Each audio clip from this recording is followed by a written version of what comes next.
சுடுகாட்டில் சாராயம் விற்றார்கள் என்ற வழக்கு பதிவு. இது எவ்வளவு அப்பட்டமான பொய், எவ்வளவு வேதனை, மூடி மறைக்கிற செயல்.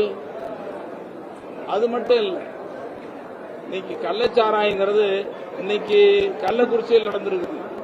இதுக்கு முன்னால மரக்காணத்தில் நடந்தது, செங்கல்பட்டில் நடந்தது, நாளைக்கு எங்க நடக்குன்னு தெரியல. இது கள்ளச்சாராய குடிச்சு உடனடியே சாவறாங்க.